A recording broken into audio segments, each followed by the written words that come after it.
శ్రోతలకు నమస్కారం. గోదావైభవము కార్యక్రమమునకు స్వాగతము. ప్రార్థన. శ్రీకృష్ణమాచార్యమనంతపుత్రం సత్సాధుమిత్రం కరుణార్ద్రనేత్రం గురుం గురూణాం పితరం పితॄణాం అనన్యశేష శరణం ప్రపద్యే. 4వ నాటి రాత్రి గోదాదేవి తన స్నేహితురాండ్రతో ఇలా అంటోంది. చెలి, ఈనాడు ఏమైనా సరే స్వామిని కౌగలించుకోవాలని సాహసం చేసి మెల్లగా సరసన చేయగాను. స్వామి వంక చూచి కనురెప్పలు అల్లార్చాను. స్వామి కూడా నా వంక చూచి కనురెప్పలు కదంచాడు. గుండె చల్లుమని దూరంగా జరిగి నిలబడిపోయాను. కాళ్ళు చేతులు ఉనికాయి. పెదవి కంపించింది. గగుర్పాటు చెందిన మేనిపై చిరుచెమటలు మొగ్గతొడిగాయి. కన్నుల ముందు సూర్యచంద్రులు తారకలు గిర్రున తిరిగాయి. స్వామికి ఈ దాసికి ఎంత దూరమో అనిపించింది. శరీరం వణకడం, పెదవులు కంపించడం, చిరుచెమటలు ఇవన్నీ సాత్విక భావాలని అలంకార శాస్త్రం సంకేతించింది. ఓహో, ఈ స్వామి రూపాన్ని ఏమని వర్ణించగలను? కాలు సేతులు వడకెను కదలె పెదవి చిరు చెమట మొగ్గదొడిగె గగుపాటు మేను సూర్యచంద్రులు తారకల్ సుడులు తిరిగే స్వామికి దాసికిని చూడ చాలదవ్వు కోటి సూర్య ప్రభం వయ్యు కోమలంబు మోహనం వయ్యు మోహ నిర్దాహకంబు దర్శనీయము ధర్మ దుర్దర్శ స్వామి రూపము మనమెంత చాలగలమే. ఈ స్వామి రూపాన్ని ఏమని వర్ణించగలము? కోటి సూర్యుల కాంతులతో వెలుగుతూ ఉన్న చాలా కోమలమైనది. ఆ రూపం మనోమోహనం అయినా మన మోహాలను దహించి వేస్తుంది. ఎవరికైనా మళ్ళీ చూడాలనిపించే రూపం అది. అయినా సర్వధర్మమయమైన ఆయన రూపాన్ని దర్శించడం దుస్సాధ్యం. మనం కట్టుకున్న ధర్మాలు కిటికీ రంధ్రాలలో నుండి ఆ స్వామి రూపాన్ని దర్శించడం దాదాపు అసాధ్యం. ఇక ఆ రూపాన్ని చూడడానికి మనకు సాధ్యమవుతుందా? ఇక్కడ భగవద్గీతలోని 11వ అధ్యాయంలో విశ్వరూపాన్ని సుదుదర్శమిదం రూపం అని వర్ణించారు వ్యాస భగవానులు. ఈ పద్యంలోని ధర్మ దుర్దర్శనంబు అనే ప్రయోగం ఇంకా అపురూపమైనది. మళ్ళీ మళ్ళీ చదువుకోవలసిన పద్యం ఇది. ఒక్కొక్క కవికి స్వంత ముద్రగా కొన్ని ప్రయోగాలుంటాయి. అటువంటి ప్రయోగమే ఇది. చెలియా, నేనిలా భావిస్తూ ఉండగానే శ్రీకృష్ణుడు ఇంత కన్నులు చేసుకొని నా వంక చూశాడు. ఆయన మందహాసం పచ్చకర్పూరపు కాటుక పెట్టినట్లు నా కనులలో చల్లదనం నింపింది. నవ్వులతో కనుబొమలు కదిలించి చూపులతోనే నన్ను కౌగలించుకున్నాడు. నా కన్నులు పరవశత్వంతో మూతలు పడ్డాయి. దేహమే ఒక పూమొగ్గయి నా ప్రభువు పాదాలపై వ్రాలిపోయింది. ఆ స్థితిలో మా తండ్రి గారు చటుక్కున వచ్చి చెవి వద్ద చిటికలు వేసి పిలిచారు. వారిని చూడగానే నాకు ముచ్చెమటలు పోశాయి. తటాలున లేచి దీనంగా నిలబడ్డాను. సఖ్యలారా, మా నాయనగారు వస్తే చెప్పమని కోరాను కదే, మీరెంతా ఎక్కడికి పోయారమ్మా? ఆయన ఏమీ మందలించలేదు. కానీ ఆయన కంట పడినందుకే నేను నిలువునా నీరైపోయాను. తెలిసి తెలియని స్పృహలో ఇల్లు చేరే వేళకు మా అమ్మగారు నా కోసమే ఎదురు చూస్తోంది.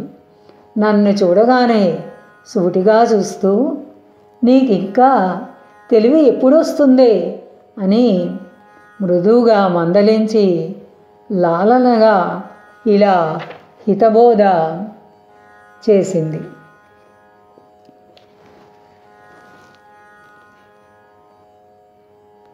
స్వామి మ్రోలను కూర్చుండ సాధువగునే, స్వామి కడ నిల్వబడవలే భక్తితోడా, దూరాన మర్యాద తొణకవలెను, స్వామి నెత్తికెక్కుదువ ఏమి వయస్సు కుర్రా, తప్పు పాపము స్వామిని తాకరాదు, వ్యాస సుఖ సౌనకాదులు భయపడుదురు, చిన్ని మన్నారు దేవుని చిరుతయడుగు, దగ్గరకు పోవ నీకేమి ధైర్యమోసి, అనుచు తల్లి నన్ను మందలించి పంపెను, మరల గుడికి జని నమస్కరింప, స్వామి బొమ్మలు కదలే ఏమి అట్లుంటివి అనడి పలుకు వీణులందు సోకే. ఈ విధంగా మా అమ్మగారు నన్ను మందలించి పంపారు. నేను మళ్ళీ మెల్లగా కోవెల వద్దకు చేరి స్వామికి నమస్కరించి నిలబడ్డాను. చిత్రంగా కృష్ణుని కనుబొమ్మలు ప్రశ్నార్థకంగా కదిలాయి. ఏమిటలా ఉన్నావు అనే ప్రశ్న చెవులలో వినిపించింది. దగ్గరలో ఎవరైనా ఉన్నారేమో అని నాలుగు వైపులా చూశాను. దగ్గరకు వెళదామనుకొని కూడా భయంతో స్తంభంలాగా నిలబడిపోయాను. అమ్మగారి మాటలు మనవి చేద్దామని వెళ్ళిన దానిని మనవి చేయలేక తిరిగి వెనక్కి మరలాను. కనుబొమ్మల కదలికతో దగ్గరకు రమ్మని స్వామి సైగ చేశాడు. నేను తప్పు కదా అని ముక్కుపై వేలు వేసుకొని ముఖము ప్రక్కకు తిప్పి తప్పుకొని వచ్చేశాను. అయితే ఒక దిగులు మనసులో ప్రవేశించింది. అమ్మగారి మాట ప్రకారం తప్పు చేయకుండా తప్పించుకున్నానే గాని నా ప్రాణేశ్వరుని ఎడల పొరపాటు చేశాను కదా. నా స్వామి ఇంకెప్పుడు నా ముఖం చూడడో ఏమో. విగ్రహంగానే బిర్రబిగిసిపోతాడా? అదే నిజమైతే స్వామి అనుగ్రహానికి నోచుకొని ఈ శరీరం ఎందుకు? జడలో పూలు ఎవరి కోసం ధరించాలి? ఇక నాకు ఈ వేడుకలు ఎవరి కోసం? మనసు ప్రేమ అనే మాటలు ఇంక నాకు లేనే లేవు కదా. కనుక ఈ విరహాగ్నిలో నుండి నిజంగా అగ్నిజ్వాలలు పుట్టి ఈ శరీరం త్రుటిలో బగ్గున భస్మమైపోతుంది. అప్పుడు కానీ రాతి గుండెల మన స్వామికి కన్నులు చల్లబడవు. ఆయన అప్పుడు హాయిగా ఉంటుంది. నేను భస్మమైన తరువాత నా శరీర భస్మాన్నైనా తాను పూసుకుంటాడని నేను అనుకోను. నాకు తెలీదా ఏమిటి? శివుడైతే సతీదేవి భస్మాన్ని శరీరానికి రాసుకొని పార్వతీదేవిని శరీరంలో అర్ధభాగంగా నిలబెట్టుకున్నాడు. కానీ ఈ స్వామి శివుని వంటివాడు కాదు. నేను ఏమైపోయినా ఈయనలో కదలిక ఉండదు. జడను పువ్వులు దాల్చిపడి భస్మమగుదును, ముట్టకున్ననతడు బూదిపూత. నాకు కాకయున్న నా పూల భస్మమ్ము, కొరకు వేడ్క చెంది కొనకయున్నే. కనులు నేను మూయ కన్నులు మూయడ తండు, నన్నె చూచుననుట నాదు వెర్రి. కన్నె జీవులెన్నో కనుమూసి తెరచిన, కన్నుమూయకతడు కాంచుచుండు. అంత వేడుకపడి స్వామి ఆదరించి, పిలచినప్పుడు దరిచేరి వేడ్క చేయ, ఎంత ముచ్చట పడువాడో. ఇంక బ్రతుకు పాలు విరిగిన అట్లయ్యే పనికిరాదు.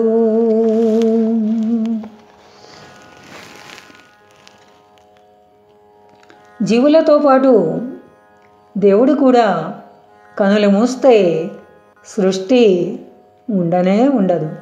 నేను కన్నులు మూసినా ఆయన కన్నులు మూయడు కదా. ఒకవేళ కన్ను తెరిచినా నన్నే చూస్తూ ఉంటాడనుకోవడం నా తెలివి తక్కువ. కన్యజీవులు ఎందరో కన్నులు మూస్తూ తెరుస్తూ ఉన్నా, మరణించి పుడుతూ ఉన్నా ఈ స్వామి రెప్పపాటు లేక నిశ్చలంగా గమనిస్తూనే ఉంటాడు. గోదాదేవి మనసులో స్వామి సత్వతత్వం భాసిస్తూనే ఉంది. అయితే అవి తన భావాలుగా మార్పు చెందేటప్పుడు తన పరిభాషలోనికి అనువాదం జరుగుతోంది. అంటే తన విరహమనే పరిభాషలోనికి స్వామి దివ్యత్వాన్ని మలచుకొని భావన చేస్తూ ఉంది. స్వామి ఈ పద్యం వరకు మరో రూపంలో ఆమె భావన సాగింది. దీని తరువాత ఆమె భావన మరొక రీతిగా సాగుతోంది. మహానది యొక్క ప్రవాహం ఒకచోట కొండలలో బండలలో సుడులు తిరుగుతూ ప్రవహిస్తుంది. ఒక్కొక్క చోట చాలా ఎత్తు నుండి క్రిందకి పతనమవుతుంది. పైనుంచి పతనమైన ప్రవాహం నాలుగు వైపులకు చెదరి వేర్వేరు మార్గాలలో పయనించి కొంత దూరాన్న మళ్ళీ ఏకమవుతుంది. దారి ఇరుకుగా ఉన్న చోట వేగము సుడి ఎక్కువ అవుతుంది, కానీ లోతు తక్కువగా ఉంటుంది. క్రమంగా నది విశాలమై లోతు ఎక్కువై ప్రశాంతంగా ప్రవహిస్తుంది. చివరకు సముద్రంలో లీనమై తన రంగు రుచి వాసన సముద్రంలోనికి సమర్పణ చేసుకుంటుంది. నదీ ప్రవాహంలో మరొక విశేషం ఉంది.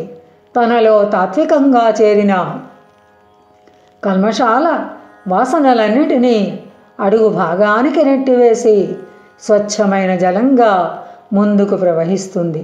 ఈ లక్షణాలన్నీ గోదాదేవి భావనాస్రవంతిలో గమనించవచ్చు. ప్రస్తుతం బండల మధ్య సుడులు తిరుగుతూ ప్రవహిస్తున్న స్థితిలో ఆమె భావనాస్రవంతి ఉంది. స్వామి అంతా ముచ్చటపడి ఆదరించి నన్ను పిలిచినప్పుడు నేను దరిచేరి ఉంటే ఎంత సంతోషించేవాడో కదా. స్వామి ముచ్చటను తిరస్కరించిన ఈ జీవితం పాలు విరిగినట్లయిపోయింది సుమా. ఇంకెందుకు పనికి వస్తుంది? చెల్లులారా, నేటి రాత్రి కూడా నిద్ర లేకుండానే గడిచిపోయింది. నాతో పాటు మీరు కూడా మెలకుగానే ఉన్నారు.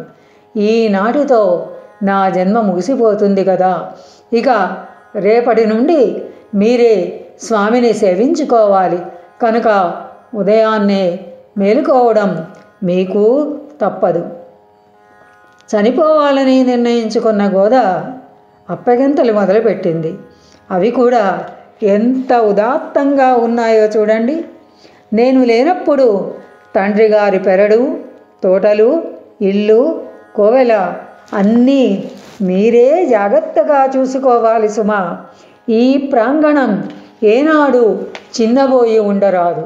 కనుక మీరు నిరంతరము స్వామి లీలలు గానం చేస్తూ ఉండాలి. తండ్రి గారి తోటలో కొబ్బరి చెట్లు దట్టంగా కాయలు కాచి ఉన్నాయి. ఆ లేత కొబ్బరి బొండాలపై ఎవరివి చేయి వేయనీయరాదు. వాటినన్నింటినీ స్వామికి విందు కోసమే జాగ్రత్తగా ఉపయోగించాలి. ఈ తోటలో ఉన్న నెమలి కూడా తళతళలాడే లేత ఎండలో పురివిప్పి నా వెంట నడుస్తూ నాట్యం నేర్చుకుంటూ ఉంది. దానికి చక్కగా నాట్యం నేర్పి స్వామి ఎదుట నాట్యం చేసే బాధ్యత మీరే వహించండి. గోదాదేవి నడకలే నెమలికి నాట్యాలు నేర్పేటట్టుండేవి. ప్రతి అందము, ప్రతి విద్య, భావము, అనుభూతి ఏదైనా స్వామికి సమర్పణగానే ఉండాలి. ఇది ప్రపన్నుల లక్షణము. నేటి వేకువ జామునే స్నానం చేసి వాలుజడ నిండా ముద్దబంతి పూలు ధరించి స్వామి కోవల వద్దకు వస్తాను. లోపలికి వచ్చే ధైర్యం మాత్రం లేదు కనుక బయటే నిలబడి ఉంటాను. మీరు లోపలికి వెళ్ళి స్వామిని సేవించుకొని రండి. నా వేదన అంతా స్వామికి చెప్పి కలత పెట్టవద్దు సుమి. స్వామి పెదవులపై ముద్దులొలికే మురిపాల నవ్వు ఏమాత్రం చిన్నబోయినా నేను సహించలేను. స్వామికి సమర్పణ చేసిన లేత కొబ్బరి నీళ్ళు, స్వామి తినగా మిగిలిన చిన్న లేత కొబ్బరి ముక్క మీరే నాకు తెచ్చిపెట్టండి. సంతృప్తిగా స్వీకరించి ఆ స్వామిలోనికి ఈ శరీరం వదిలివేస్తాను. నా మనస్సుతో శ్వాసతో కలిసి శరీరాన్ని విడిచిపెట్టి స్వామి శ్వాసతో కలిసి ఆయన గుండెలలో చేరి శాశ్వత లీలగా స్వామి వక్షంలో మేలుకొని ఉంటాను. నా మనవి మీరు గ్రహించారు కదా. నేను స్వామి శ్వాసలో లీనమై ఆయనలో ఇమిడి ఉంటాను. ఆ కౌగిలి రుచి మరిగిన తరువాత ఇక దానిని వదలడం కష్టమే. స్వామి తీర్థములడ నీరు స్వామి తినగా మిగుల లేత కొబ్బరి ముక్క మీర నాకు తెచ్చిపెట్టుడు మనసెల్ల తీరునట్లు స్వీకరించి నా స్వామిలో పడుతు తనువు వీడిన శ్వాసయు మనసు గలసి స్వామి నాసాగ్రము చేరి శ్వాసగాగా స్వామిలో చేరి అతని వక్షమందు మేలుకొని ముందు శాశ్వత లీలగాగా ఎన్ని పువ్వుల తావులకిచ్చి తావు ఒక్కదీన పుష్పము తావులొల్లకున్నే వల్లకున్నను కుడి ముందు నుండవచ్చు ఒక్క పువ్వుల మొక్కగా నొదిగి ఉండ అనుచు నవసే చెలువులతో ఆలయము చేర నడయాడు మన తల్లి చిన్ని పదము పంట పండించు భక్తుల వాంఛితములు నాలుగవరే మార్గళి మేలి రుచులు. చెలికత్తెలతో ఇలా అప్పగింతలు పెడుతూ ధనుర్మాసపు 4వ రాత్రి గడిచిన తరువాత వేకువజామునే స్వామి కోవెల సమీపాన మృదువైన పాదాలతో మన తల్లి గోదాదేవి సంచరిస్తూ ఉంది. ఆ పాదాల సంస్మరణ భక్తుల కోరికల పంట పండించుగాక. ఇక్కడ ఆండాళ్ళంటే తల్లి అని అర్థం. విష్ణు చిత్తులు తన కుమార్తెను ఆండాళ్ళని సంబోధించేవారు. గోదాదేవి ధరించి ఇచ్చిన పూలమాలలే చిన్న కృష్ణుడు కోరి స్వీకరించాడు. అంతకన్నా ధన్యత ఏముంది? అటువంటి కుమార్తె మొత్తం వంశాన్నే తరింపజేస్తుంది. అటువంటి బిడ్డను తండ్రి నా కన్నతల్లి అని సంబోధించారు. శ్రీ వైష్ణవ భక్తులు కూడా ఆమెను తమకు మాతృమూర్తిగా, తమ బిడ్డగా భావిస్తారు. ఈ రెండు రకాల భావాల అద్భుత సమ్మేళనమే ఆండాళనే పేరుతో పెనవేసుకొని ఉంది. అటువంటి గోదాదేవి మన అందరి కోరికలు కూడా పండించుగాక. స్వస్తి. సశేష్. ఇంతవరకు మన ఛానల్కి ఎవరైనా సబ్స్క్రైబ్ చేసుకోకపోతే ఇప్పుడే ఈ క్షణమే సబ్స్క్రైబ్ చేసుకుని ఆ పక్క నుండి బెల్ బటన్ మ్రోగించి మమ్మల్ని ప్రోత్సహిస్తారని మనస్ఫూర్తిగా కోరుకుంటూ ధన్యవాదాలు.